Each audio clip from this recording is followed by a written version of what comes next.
Starwalker Studios presents Game Master's Journey, a podcast all about tabletop role-playing games from the perspective of the captain's chair.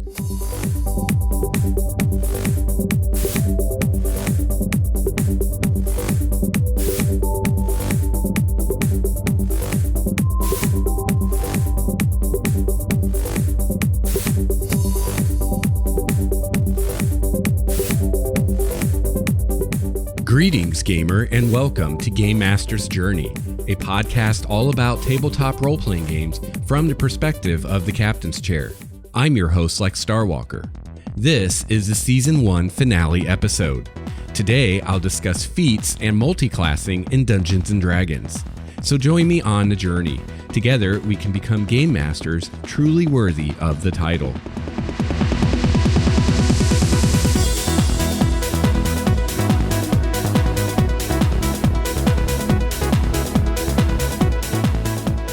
Hello, listener and fellow GM and or player. Welcome to episode 22 of Game Master's Journey. I'm Lex Starwalker, and as I said at the top of the show, this is the Season 1 finale.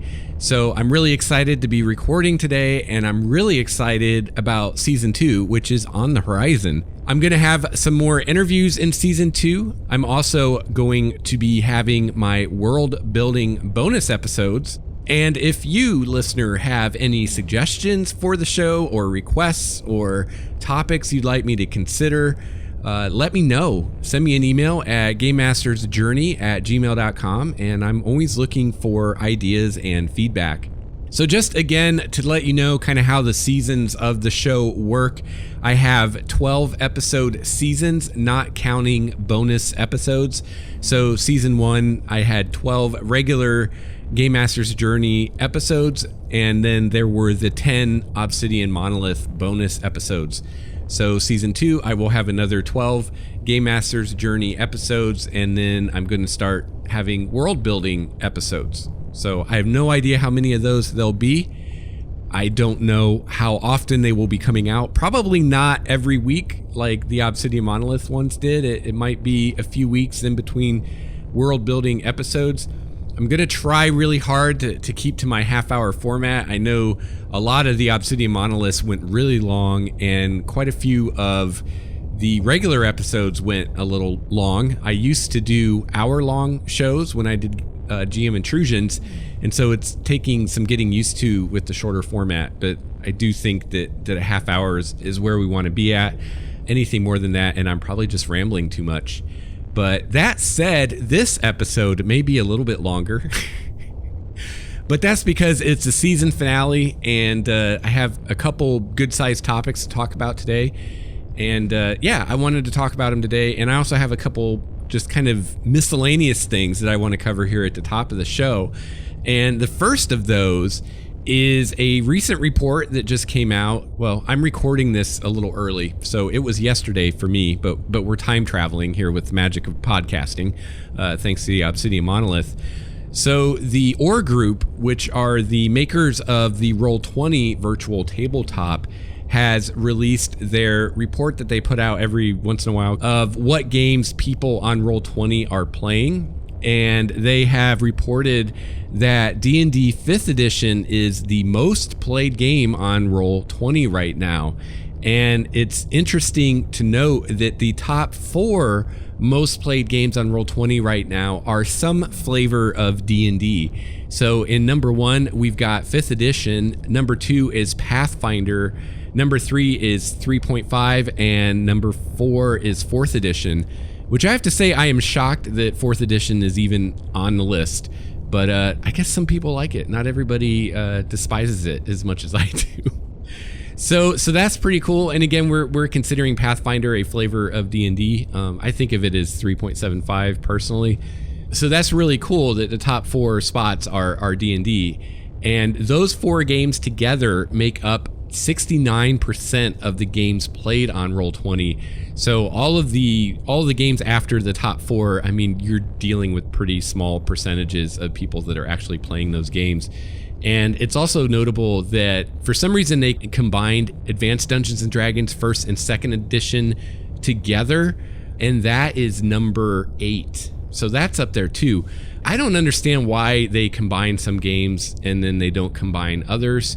For instance, they combined Numenera and The Strange into the Cypher system, which I personally don't think they should have done because they're 2 totally different games. But whatever. At least it makes it look like there's more people playing those games. And also, I should note that this is based on a sample size of 70,000 users compared with Roll20's approximately 800,000 users. So this is a sample. I think 70,000 is a plenty big enough sample so that, you know, this data isn't based on all of their users. So take note of that.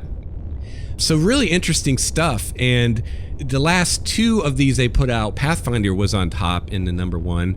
They came out with one in October of 2014, and Pathfinder was number 1 then. And then they came out with one in January of 2015, and Pathfinder was still on top. And now in April 2015, it's 5th edition D&D. So that's really cool. That's really interesting. Some of the other games in the top is, you know, the number 5 is other games, which is pretty much a useless category. Again, you know, why are we lumping games together? This data would be a lot more informative if they weren't lumping, because what does other games mean? You know, those should all be separated into whatever games they are. So we can just ignore that. So the next one after that is Star Wars RPGs, any edition. So again, we're combining Saga and D6 and D20 and Fantasy Flight Star Wars into one thing, which I think is really stupid and doesn't really tell us anything. So I'd like to see these broken down better. And then after that, we have Shadowrun. And then, as I said, after that is AD&D. But again, it's 1st and 2nd edition put together. And then we've got Dark Heresy, Dungeon World, GURPS, Savage Worlds, and then Fate. And honestly, I am surprised that Fate is so far down on the list, because it just seems like a lot of people play Fate. But maybe Fate just has more vocal players. I don't know. And then after that, we have World of Darkness. And then further down, we have Vampire the Masquerade. So I'm not sure. And then we have New World of Darkness. So it's kind of bizarre and doesn't seem to be much rhyme or reason to how they're lumping things together and splitting other things apart. But I will have a link to this in the show notes so you can go check this out. This is from the N-World forum. And yeah, I mean, I don't know how much you can really take away from this, because again, this is just figures from a percentage of users of one virtual tabletop. So this doesn't tell us anything about people who are playing online with Google Plus or with other virtual tabletops in Roll20. It doesn't tell us anything about people who are actually playing around physical game tables, whether that's at home, in game stores, at conventions. So I don't know. I don't even know, like, if you're talking D&D right now, what percentage of D&D players total play online, some or all of the time, and what percentage just play physically around a table? Like, I have no idea. I'd love to see that information. I'm not sure how you would get that information. So I don't know how representative this is of gamers overall, especially counting in people who don't play online. But at least as far as the people on Roll20, there you go. And honestly, you know, as someone who spends a lot of time on Roll20 and I check out their Looking for Group forum on a regular basis, it actually seems like 5th edition D&D is even more prominent than those numbers would seem to indicate. Because if you go right now to the Looking for Group forum on Roll20, you will see a lot of people wanting to play 5th edition D&D. I mean, way more than you see anything else. So that's pretty cool. I can't say that I'm super surprised. D&D is, you know, the flagship of all role-playing games, and it has been for a long time, and I don't think there's any danger of that changing anytime soon. So cool stuff, pretty interesting. So go check that out and see where your favorite game is on that list, if it's on the list. The next thing I wanted to talk about real quick at the top of the show is the Game Masters Roundtable of Doom. So the Game Masters Roundtable of Doom is a group of bloggers that I've put together who blog about tabletop role-playing games. And the basic idea is that once a month, we have a topic that we all write articles about. It's a chance for you as the listener, or the reader in this case, to go see multiple perspectives on whatever that topic is. And each of us at the bottom of our post, we will link to the other blogs that are participating in that topic. So it's real easy for you, if you find one of these articles, to go read all the other articles in that series and see what a bunch of different GMs who play different games have to say about whatever the topic is. This month's topic was about lethality in games. You know, as a GM, how often do you play PCs? How often do you kill PCs, and how do you feel about that? Kind of what's your philosophy of it? How deadly of a GM are you, and why? So there's quite a few of us that have talked about this. Currently, we have 9 bloggers in the roundtable, and I am always looking for other quality blogs to add to our ranks. So if you are an RPG blogger and you'd like to be considered to be part of the roundtable, just shoot me an email at gamemastersjourney@gmail.com and I'll go check you out. This is an invitation only kind of thing, just because I want quality blogs. I want blogs that you can actually read and understand. So you can't just join it. You have to be invited. But I am always looking for more people. So if you have a blog and you have interesting things to say and you can construct sentences, I think you have a really good chance of getting in, and we'd love to have you. So some of the other topics we've covered is how we've changed as GMs through the years of running games. Another topic we covered was mechanics that we love from a particular game that we think would translate well to other games. And another topic we talked about was how to get better role-playing from your players. So I will have a link to my article about all these topics, and then from there you can find all the other blogs in the series. I am going to sometime in the future get an actual page set up on the Starwalker Studios website just for this, so you can go one place and find all the blogs. But we haven't really gotten to that point yet. We have 9 bloggers. There's going to get to a point where we have so many that we're going to need something like that. And then me and my wife will have to put our heads together and come up with something. But for right now, if you find any of the articles, they all link to the other participants. So, and all these people, all these 9 bloggers have really great blogs where they talk about a lot of great things. If you like reading about role-playing games, this is a way for you to find some good blogs. All right, so our main topic today is actually, I guess, 2 topics, but I think they're related. And that is multiclassing and feats in 5th edition D&D. And the way that this even came about, the reason I'm talking about this as a topic is because I was looking at the stats on my website the other day, and I was checking Google searches, like what are search terms that people are using in Google that are bringing them to my site, just because that can be an interesting thing to look at. And I saw that a couple search terms that were coming up a lot was multiclassing and feats in regards to 5th edition. So there are people out there that are looking for information on this. I can only guess what kind of information they want, but they're coming to my site looking for this. So I thought it'd be nice if I actually had that information there. So I'm going to talk about it today, and mainly, how do feats and multiclassing work in 5th edition? How does it compare to how it worked in previous editions and how it works in Pathfinder? And what do I think about them? And are these good changes or not? The first thing to know about multiclassing and feats in 5th edition is that these are both optional rules. These are not default rules of the system, and you can learn more about them in Chapter 6 of the Player's Handbook. And that's something that I think some players don't realize, is that these are optional. So if you're playing with a new DM, you need to ask him if he even allows feats and or multiclassing before you build a character around those concepts. And real quick, before I really get into this, as a caveat, from now on, when I refer to flavors of D&D, I am including Pathfinder. And when I refer to D&D 3.x, I am also including Pathfinder, which for the sake of this discussion, we can consider 3.75. So if you have a problem with that or that offends you, you can email me at gamemastersjourney@gmail.com. But that's just for brevity's sake, for the sake of this discussion. Pathfinder is just yet another flavor of D&D. And if we want to argue that, we can do that on another episode. So first, let's talk about feats. If you're familiar with 3.x, again, including Pathfinder, then you're familiar with the concept of feats. Feats first appeared in 3.0. In 5th edition, they are similar and different.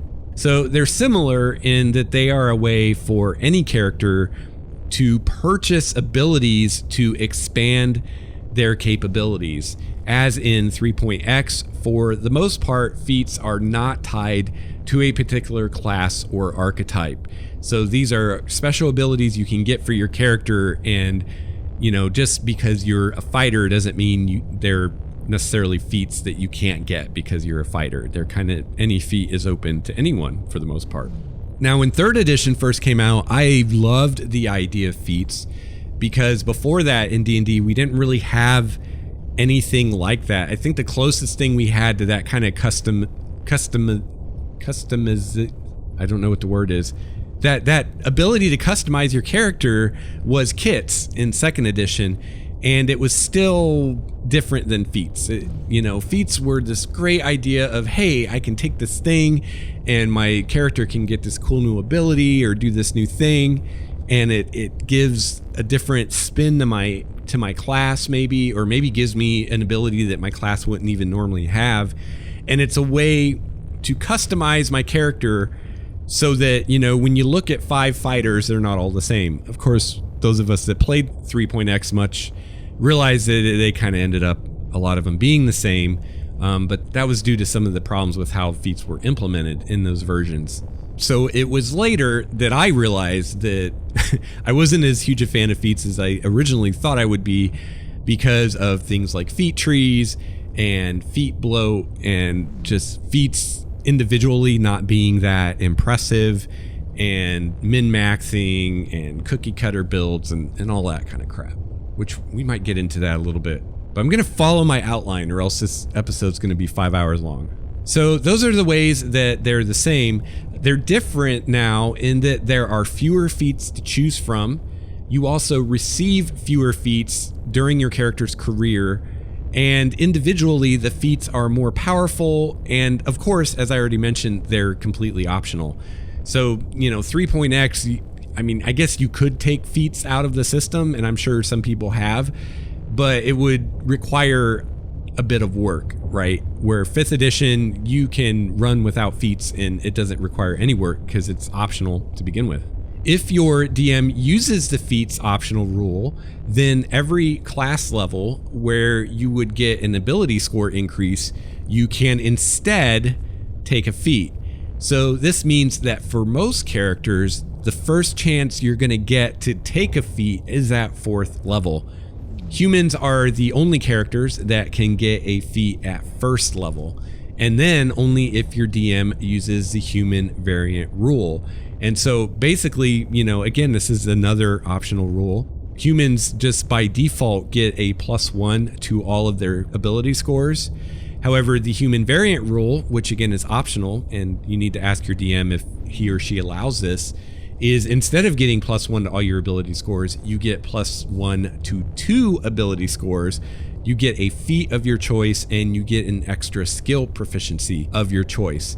So the only way a character can start out with a feat at 1st level is if that character is a human, and if your DM is using the human variant rule. I really like that feats now replace an ability score increase instead of like 3.x where you just got a feat at certain levels by default. Again, it makes it easy if you don't use feats, you don't have to change anything. And you basically have to choose between either getting a +2 to one of your ability scores, a +1 to 2 of your ability scores, or a feat. And I think this is a really good balance, and it's not an easy choice. Ability score increases are very powerful in 5th edition, and so are the feats. So there's not a quote-unquote right or wrong answer here. It really depends on what do you want your character to be. which is what I love. One of the things that really drove me up the wall about 3.x was a lot of times there were right and wrong answers, at least if you cared about playing an optimized character, right? And people would go on forums and say, well, what feat should I take, or what feats should I take, and blah, blah, blah, blah, blah. And the team for D&D 5th edition has done a lot, I think, to kill that kind of thinking, or at least make it so that those of us that don't build our characters that way are not going to be at a huge disadvantage compared to people who do. So again, there is no right answer here. So each player has to make that decision each time this comes up, which is every time they get an ability score increase, which for most people is every 4 levels. However, rogues and fighters get more than just those. I also like that a character receives fewer feats in her career, and I like that the feats themselves are more powerful. These two things together make feats more meaningful. So when you take a feat, it matters. It changes your character. It's something that you're going to notice. It's something that other people in your party are going to notice, and it's just more meaningful because you don't get as many, and the ones that you get are a lot cooler. In 3.x, feats weren't as powerful, and there were a lot of them to a ridiculous degree once you add in all the slat books. So this made character creation a nightmare for new players and even for experienced players. You had to flip through all these books of feats, and you also had to kind of plan out your character for 20 levels, at least if you wanted to be optimized, and we all want to be optimized, right? So it was really rough for new players to have to deal with that at first level. And that's another nice thing is in 5th edition, even if you use feats, most players aren't going to have to worry about it until 4th level. So a new player has 3 levels of play of getting used to their class and their character and everything before they even need to worry about, should I take a feat or not? And if so, which one should I take? And as I said, 3.x also encouraged you to plan your character advancement through 20th level. And another part of this was prestige classes, which is a whole nother subject. So part of this problem was because of the feat trees, where you had a bunch of prerequisite feats that you needed in order to get that feat that you really wanted. So like if you wanted something like, I don't know, whirlwind attack or whatever, it's like, well, you got to get all these other feats first before you can get that. So although on the surface in 3x, the feats seem to increase your ability to customize your character and have more choices, because of the feat trees, it actually decreased them, because if you wanted one of those higher level feats, it basically locked in all your feat choices for multiple levels. Like you didn't have a choice. It's like, well, if I want whirlwind attack, I got to take this, and then I got to take that, and then I got to take that. So in 5th edition, there really aren't feat trees. I mean, there are some feats that kind of have prerequisites. Like there's, I think it's called Heavy Armor Master, where obviously you need to be able to wear heavy armor before you can be a heavy armor master. So if you're playing like, I don't know, a barbarian who doesn't have proficiency in heavy armor, then you need to take heavy armor feat first to get that proficiency, and then take heavy armor master. But that's the exception, not the rule. And that's not really even a feat tree, because I think that a lot of people that would want to take Heavy Armor Master already have heavy armor because they're a fighter or they're a war cleric or something like that. And also the feats now are much more attractive and powerful individually. What was once a feat tree in 3X is now often a single feat in 5th edition. A lot of things that required a feat to do in 3X can now be done by any character. So for instance, using 2 weapons without any penalties. In 5th edition, anybody can do that. You don't even have to be a fighter to use 2 weapons without penalties. In 3rd edition, you needed feats to be able to do that. Or certain things that were only possible with feats in 3rd edition, you can now, any character can do if your DM uses some of the optional rules. So for instance, the cleaving rules in the DMG, which, you know, either your DM uses those and there's cleaving and anybody can cleave, you don't need a feat to cleave, or the DM doesn't use those rules and there's no cleaving in the game, and again, you don't need a feat not to cleave. So with fewer yet more powerful feats to choose from, the decision process is much easier, whether you're making a character or you're leveling up a character. Now, I'm sure that we will see more 5th edition feats in the future. I hope we do. But if you compare the number of feats in the 3X Player's Guide or Core Book with the 5th edition Player's Handbook, I think it's a safe bet that we'll never see the number of feats that we saw in 3X. And a single feat in 5th edition can often replace multiple feats from 3X. So a great example of this is a feat that I'm a huge fan of, which is called Sharpshooter, which gives you basically the benefits of the 3X feats of precise shot, power attack, and far shot all in one feat. So this one feat makes it so that when you use a ranged weapon, you have no range penalties for shooting at extreme range. You ignore half and 3/4 cover, and you can take a -5 to hit to gain a +10 to damage. Now, when it comes to the human variant rule, I kind of have mixed feelings about it. I like it because it encourages players to play humans. I've seen more human PCs in 5th edition than in any other flavor of D&D I've played, again, including Pathfinder. And I think this is good because if you're playing in your standard, campaign world where humans are supposed to be the most plentiful race, yet in the past, they were tended to be the race least often played as PCs. Kind of as an aside here, I've actually considered making a world in which the abundance of the different races actually correlates to how often those races are played as PCs. So I'm still not sure in 5th edition what that would look like. We could have a world where, drow elves and dragonborn and tieflings are everywhere. You know what I mean? Like, that'd be an interesting concept to run with. Now, my issue with the human variant is I think it's pretty munchkin-y, actually. A lot of players are going to play a human just so that they can get some feat at first level that allows them to min-max their character. Unfortunately, this whole thought pattern has become even more a part of our gamer culture now than it ever has been in the past. And I guess maybe that's even a topic for debate, and maybe I should do a future episode on it. Is min-maxing and treating an RPG more like a game to be won, is that bad? Old timers like me, we tend to think it's bad. But is it really? However, if this tendency is going to be present, which it is, there's not much you can do about it, using it to channel players into playing humans, at least if you have one of those worlds where humans are supposed to be everywhere, is probably kind of your best case scenario. The other thing I don't like about the human variant is, like I said, without the human variant, nobody needs to worry about feats until 4th level.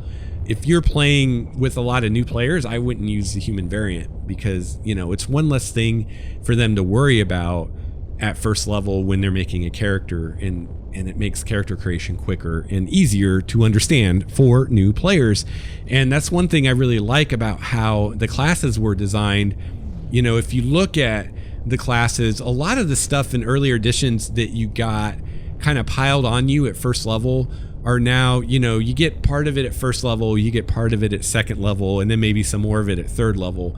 And I like that because for a new player, you don't have as much to wrap your head around when you first start out. At first level, you get a class mechanic or two, you learn how to use that. Second level, you get another class mechanic, you learn that. 3rd level, you get another one. And it kind of lets you incrementally kind of get into that character instead of, first level, boom, you got all this shit you could do, and you're probably only going to remember one of those things anyway as a new player. So having humans able to get feats at first level kind of kills that in a way. It's something you can do for the more experienced players at your table if you have them. My Tyranny of Dragon campaign, I've had some human characters that took feats, and I've had other characters that didn't take feats, and I don't really see a difference as far as effectiveness of the character. I don't think that taking the feat overbalances that character compared to the others, because again, they're sacrificing ability scores for that, and ability scores are huge in this game. Well, actually, they're not huge, they're smaller, but the impact of them is huge. Now, one thing I really like about feats is that they allow you to give your character kind of a multi-class flavor without having to actually multiclass. And this is going to dovetail into the next part of our discussion about multiclassing. So if you want to add a little bit of spellcasting ability to your martial character, you can do it with a feat. You don't have to go take a level in a spellcasting class and kind of gimp your progression. You can just take a feat. Or say you want a wizard that can wear armor. You can do that with a feat, which is super cool. And finally, again, I like that feats are optional. If you want to have a more old school feel to your game, or if you want to avoid that extra layer of complexity, you can choose not to use them. Feats were integral to the game in 3X, and like I said before, you could take them out, but it would take some doing. Where now it'd be really easy to run a game without feats. In fact, it's easier than running a game with feats because there's less rules to worry about. So that's kind of feats, kind of how they work. So again, most characters get the choice to get a feat every 4 levels or an ability score increase. And the way those work in this version is you either get a +2 to 1 ability or a +1 to 2 different ones. And you get those at 4th, 8th, 12th, 16th, and then 19th level. Each of those times you can take a feat instead if you want. And then if you're a human, you can also take one at 1st level instead of getting a +1 to all your stats. And then if you're a rogue or a fighter, you get additional ability score increases on top of the ones that everybody else gets. So those are other chances that you can get a feat. So just like in 3X in 5th edition, the fighter potentially has the most feats if the player chooses to take feats. So next, let's talk about multiclassing. So like feats, multiclassing is optional in 5th edition, which I love. And also like feats, multiclassing is both the same as and different from what we've seen before. It's similar to 3X in that you can multiclass without penalty. There's no XP penalty or anything like that to multiclassing. Also, like in 3X, all the XP charts are the same for all the classes, so that makes things a lot easier. In most ways, in fact, multiclassing works very similarly to how it did in 3X. You add your class levels from your various classes together to get your character level, and this determines your proficiency bonus. It's even simpler than 3X though, because there's no base attack bonus. That instead is covered by your proficiency bonus, which is nice. Now, there is a little bit of a difference though, in that when you multiclass, you do not receive all the proficiencies and class features of the new class when you do that. So the proficiencies that you do get pretty much boil down to some of the weapon and armor proficiencies and sometimes tool proficiencies. For example, these tools. So if you multiclass into rogue, you do get proficiency with these tools because it'd be kind of hard to be a rogue without them. You don't, however, gain the new save proficiencies. So say for instance, you multiclass into fighter from some other class, you gain proficiency in light and medium armor if you didn't already have it, shields, and simple and martial weapons. You don't, however, get the proficiency in heavy armor that a 1st level fighter gets. You can, however, of course, get this proficiency with a feat. So there is a chart on page 164 of the player's handbook that spells this all out, and it's actually a lot simpler than it may sound, me telling it to you. It's just a little chart, and it says if you multiclass into this class, this is what you get as far as proficiencies. And if it's not on the chart, you don't get it. So I really like this, first of all, because it makes sense. I mean, you spent your entire life up until the start of the campaign learning the things involved with your first class. So it makes sense that if you take a class later, an additional class, that you're not going to get as much benefit from it as someone who starts out with that class. It also helps to curtail min-maxing a bit. There's no more dipping into a class just to improve a bad saving throw because you don't get the saves from the new class. There are also ability score prerequisites you must meet for both the original class you're in and the class you're multiclassing into. If you want to play a fighter at 1st level, there's no minimum strength that you have to play a fighter. Like in some previous editions, like you needed a minimum to even be a certain class. So you don't have that. But if you're going to multiclass, then you need to have a 13 in the designated ability scores for the class you had and the one that you're going into. So this is one or two abilities that are important for your class. I don't think that this will really have a huge impact in play most of the time. If you play using the stat array, you start out with 3 of your 6 ability scores are 13 or higher. So unless you really change your character concept or you really go a different direction and you want to multi-class into something that you put a low score into, it's not really going to come into play. But if you really change direction or you really do something you didn't anticipate in the beginning you do, it might require you to use one or more of your ability score increases to get one of those lower stats up to 13 before you can multi-class into it. Some other ways that breaking the game by multi-classing is avoided is the fact that your multi-attack abilities from various classes don't stack, and your unarmored defense abilities like from Monk and Barbarian don't stack. So you can't, game the system and get ridiculous armor classes or ridiculous amounts of attacks by multi-classing. That's a major theme in 5th edition that I found and I really like, is anytime you come up with some broken thing or combination, you can't do it. There's something in there preventing that, because again, this edition, unlike previous ones, was extensively play tested. So I'd be interested to know if you found a loophole that they didn't actually close, some broken thing you can do by the rules. Let me know. I'd love to know about that. But so far I haven't found any. One larger difference from how multiclassing works in 3X is the way that the spell casting works. And I really like what they did here. So you only have one pool, if you will, of spell slots. If you're a wizard cleric, instead of having 2 different sets of spell slots, you only have one. You total the levels of all your spell casting classes to derive the spell slots you have. So if the classes are Bard, Cleric, Druid, Sorcerer, or Wizard, which are full casters, and you take your full level. If it's Paladin or Ranger, they get half their level, and Fighter and Rogue, they get a third their level. So your spell slots per spell level, per level of your character, are the same for all casters, whether they're multi-classed or not. This is, based on whether you're a full caster, half caster, or third caster. So if you're a full caster, like say a Wizard or a Cleric, then the number of spell slots you have at any given level are the same. So a 20th level Wizard has the exact same number of 9th level spell slots as a 20th level Cleric. A 20th level Paladin has exactly the same as a 20th level Ranger, because they're both half casters. And a Rogue has the same as a Fighter if it's Eldritch Knight and Arcane Trickster, I think is the Rogue one, because they're third casters, right?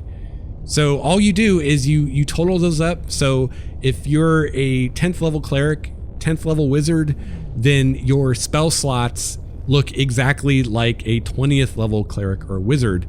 And then you have your known spells from each class. You have your spells you can prepare from each class. But your actual casting and what slots you have to cast with is that one group that's combined, which is awesome. It's so simple. So I think this is a lot simpler and more elegant than how it's been handled in any of the previous editions. It also means that multi-classing as a caster doesn't hurt you as bad, I don't think, as it did before. So again, a 10th level Wizard, 10th level Cleric has the same number of spell slots as a 20th level Wizard has. Of course, the multi-class character isn't going to have the 9th level spells that the 20th level Wizard would have, because your spells known is still, determined by your level, and she's only a 10th level Wizard. But she still has those 9th level spell slots that she can use to cast enhanced spells. A lot of the spells in 5th edition, you can increase their power by casting them at a higher level. So you may not know any 9th level spells as a Cleric Wizard, but you can cast a 9th level magic missile and just fire missiles all over the place. So the way this works out is that a multi-class caster, as long as she sticks to pure casting classes, has the same power as far as spell slots as a single class, but she doesn't know as high of level of spells, but she has more variety in the spells that she can draw from. So this is exactly the kind of trade-off that I like to see in multiclassing. You are trading some of your raw power for more versatility and more things that you can do. So like the cleric wizard, it's like, yeah, you don't have access to 9th level cleric spells or 9th level wizard spells, but you have access to cleric and wizard spells of the lower levels, which means there's a lot of different things you can do. And honestly, I think that that's even less of a drawback than it would be in previous editions, because for instance, 9th level spells, nobody has more than one per day as far as your spell slots. So, you know, a 20th level wizard can only cast one 9th level spell a day anyway. So it's not as big of a deal that you don't have 9th level spells and you're using that 9th level slot to cast like a really huge fireball or something like that. It doesn't matter as much as it would in previous editions where you could have a lot more than one 9th level spell slot per day. I really like multiclassing in 5th edition because it's not as broken as it was before. It's not as complicated as it was in 1st and 2nd edition, and it's not as vulnerable to munchkinism as it was in 3rd edition. There's a real trade-off and a real decision to be made when choosing whether to multiclass or not. I don't think that there's going to be any broken builds that far outshine what a single class character can do as there is in 3X. The classes are also very cunningly designed to really encourage you to stick with one class. Anytime you multiclass, you are going to pay a price. The question is the increase in versatility you're going to get worth that cost? I think and I hope that multiclassing in 5th edition is designed in such a way that if you really want to realize a specific concept that doesn't fit into the established classes, you can do it with multiclassing, and you'll end up with a character who's effective and fun to play, a character you're going to be happy with. However, the benefits of sticking with one class are real enough that no one has to feel like they have to multiclass to keep up with the rest of the PCs. Again, this is really great for new players because they can just pick a class, focus on that class, have fun, and they don't have to worry about everybody else is more powerful than them because they have all these crazy multi-class combination and prestige classes and all that crap. And finally, I love that multiclassing is optional. It does add some complexity to the system, and I would definitely not recommend it or even allow it with new players. However, for experienced players, it can be a great way to add a new dimension to your character. If you don't want to deal with it, you don't have to as DM, and since it's an optional rule like Feats, the default assumption should be that it isn't allowed. Personally, I honestly considered not allowing it in my game because multiclassing in the past has really encouraged munchkinism, and it does add complicatedness to your game. But I do think that the drawbacks are real enough that a player who tries to maximize their character through multiclassing is actually probably going to end up achieving the opposite of a maximized character and will probably end up regretting the decision to multiclass. But only time will tell. I don't have enough experience with high-level play yet to know if that's really true. That's kind of my intuition. That's my feeling I'm getting from the system.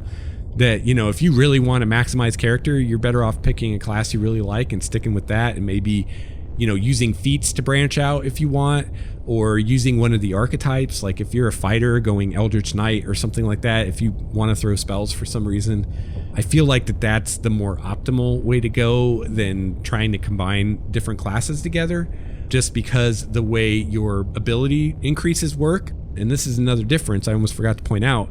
In 3rd edition, your ability score increases were based on your character level. So every 4 levels, you got one. In 5th edition, they're tied to your class level. So if you're a 3rd level fighter, and for 4th level, you take a level in wizard, you don't get your ability score increase that you would have gotten as a 4th level fighter, which means you either don't get the ability score increase or you can't take a feat. So again, that's kind of a price that you pay for the multiclassing, and it's definitely, again, this is why it's kind of more advanced, because if you are going to multiclass, you kind of want to look at what abilities you're getting at what level and decide where the good entry point is and the exit point for your previous class, because you don't want to do it at 3rd level, you know, when next level, you know, if you're a fighter, next level, oh, 4th level, I would have gotten ability score increase, so I don't want to multi-class then. And it's like, well, 5th level, I get an extra attack. I don't want to... But it's like that every level you get something. So it's never going to be an easy decision. So think twice. And I like that because playing a single class is just more simple and elegant. And a lot of times it just ends up with a character that has more of this kind of consistent feel and theme to it than, you know, in 3rd edition where you'd have 3 different classes in a prestige class or something.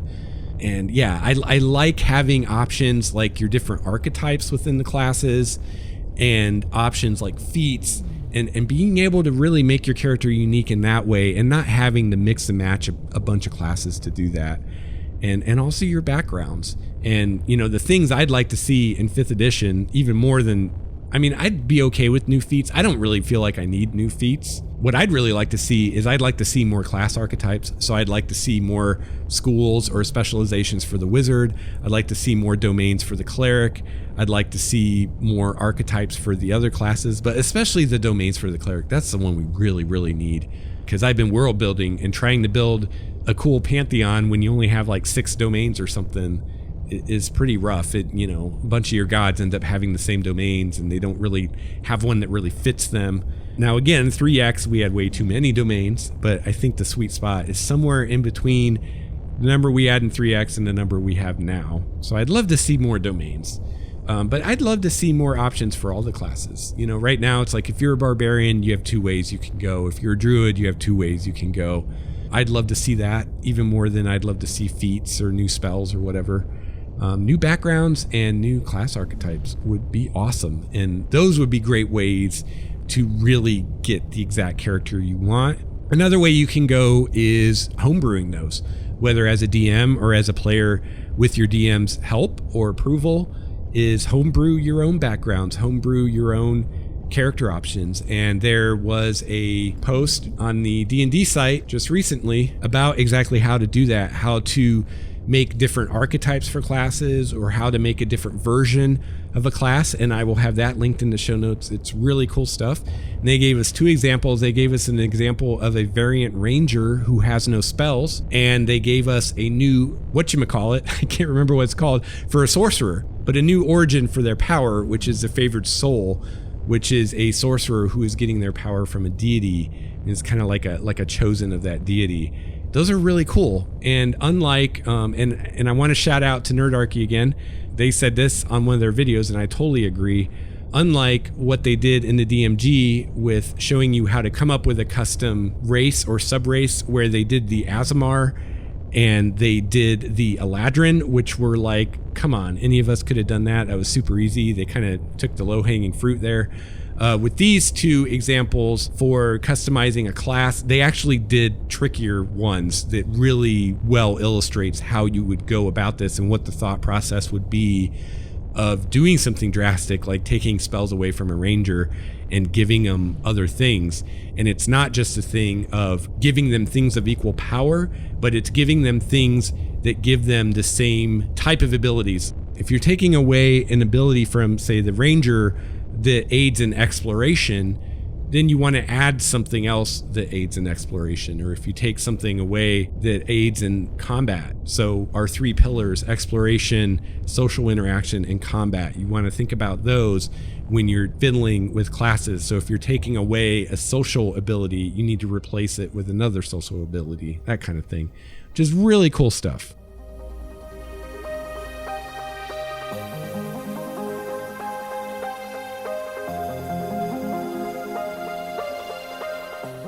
All right, well, that is going to wrap up the finale episode of Season 1 of Game Master's Journey.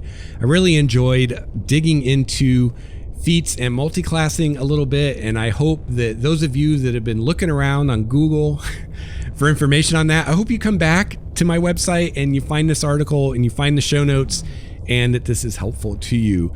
If you would like to reach me, you can email me at gamemastersjourney@gmail.com. You can find me on Google+, just search for Lex Starwalker.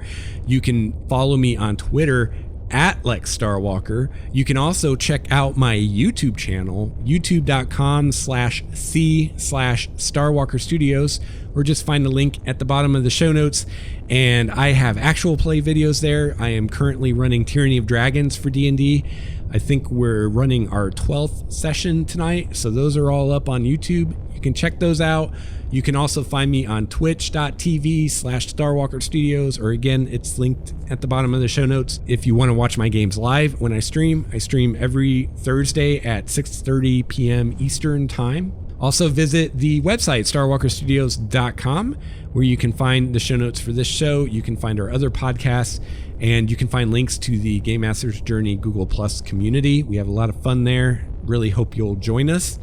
And I want to give a big thank you out to Goth Pegasus, Geek Girl 748, and Everything is Geeky for your 5-star reviews on iTunes. Thank you very much. I really appreciate it. It really helps me out when you take the time to leave a review on iTunes. Finally, another great way that you can support the show and help keep me going and keep the lights on here at the studio is to test drive Audible books courtesy of Game Master's Journey. You can find more info in the show notes or go to audibletrial.com/gamemaster. Highly recommend the book Leviathan Wakes by James S.A. Corey. It's an awesome space opera. There's a new series coming out this year on the Sci-Fi Channel based on these books. This is the first book in the series, and it's awesome. I'm reading it for the second time. So once again, I want to thank you for joining me on my journey. I hope that you will come back for season 2. Got lots of fun stuff planned, and we're going to start branching out into some more games. If you are a game master and you would like to be on the show, let me know. I'd love to do some more interviews. I'm really looking for people who maybe play games I'm not familiar with or haven't had a lot of experience with. I'd love to talk with someone who's done a lot with the new World of Darkness. I'd love to hear more about that. I'm also just looking for GMs who have experience and have thoughts and insights on anything to do with being a game master, with giving the best experience to your players that you can, whether that's coming up with campaigns or adventures or running sessions or coming up with encounters or anything game master related. If you have something to say, let me know. You can email me. There's lots of ways you can get a hold of me, and I'd love to hear from you. So I will be seeing you back soon. Until then, keep playing and game on. This has been a Starwalker Studios production, your source for quality gaming and hobby podcasts. This episode's music provided by Cloudwalker, Renfield, Transboy, and Ish. Please see the show notes for more details at starwalkerstudios.com/Game Master's Journey.